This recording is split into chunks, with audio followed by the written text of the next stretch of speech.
Well, g'day guys. Today I want to talk about a guy named Nehemiah.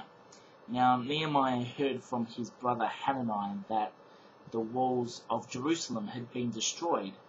The place where the people of God found their identity, the city in which they lived. The walls had been destroyed. The houses had been destroyed. What did Nehemiah do? At this point, he was so upset that he mourned, he fasted, and he prayed. And he prayed to God. And it's recorded in Nehemiah chapter 1. He prays and prays and prays. And he asks God to forgive the Israelite people for their sins and his sins. And he believes that God calls him and leads him to go back into the city of Jerusalem and join with other people and rebuild the walls of that city. So God calls Nehemiah to go and leave King Artaxerxes as a cupbearer to this king. And he leaves him, and he goes to Jerusalem. He gathers people together as a powerful leader, an influential leader. He shares the vision of rebuilding the walls of this city, the city in which the people of Israel should be living in. And Nehemiah, he gathers people together, and they rebuild the walls of Jerusalem. They rebuild the walls. After 52 days, they rebuild these walls.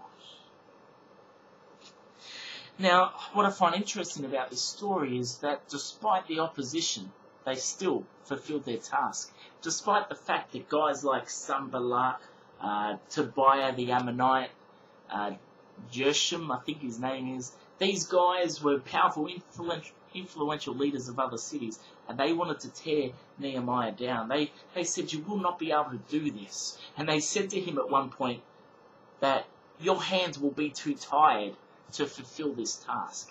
And what does Nehemiah do? I love this. He prays to God at that point and says, "Lord, strengthen the work of my hands." Oh, we could pray that, couldn't we? That God might strengthen the work of our hands, that he would strengthen our heart, he would strengthen our emotional capacity, he would strengthen us in our heart and in our mind.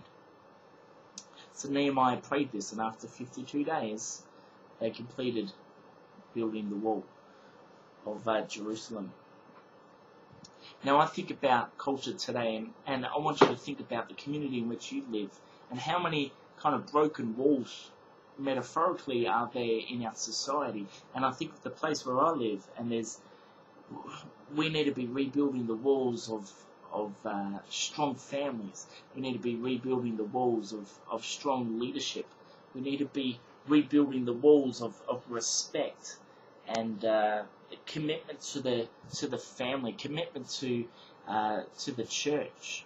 I know within our community of faith, within our church, we need to rebuild the walls of servanthood. We need to rebuild the walls of leadership. We need to rebuild the walls of passionate spirituality. People that are on fire for the Lord Jesus Christ. What are the things that need to be rebuilt in your community? What are the things of justice that might need to come to pass in your city? What are the things that need to be rebuilt? What about in the church that you're a part of? If you're a part of a church and you're a follower of Jesus, what are the things that need to be rebuilt?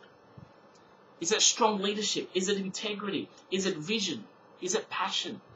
Is it commitment to the cause? Is it giving? Is it tithing? What is it that people need to commit to? What is it that God is asking you to rebuild in your community and in your church? Nehemiah heard from God, and he rebuilt the walls of Jerusalem.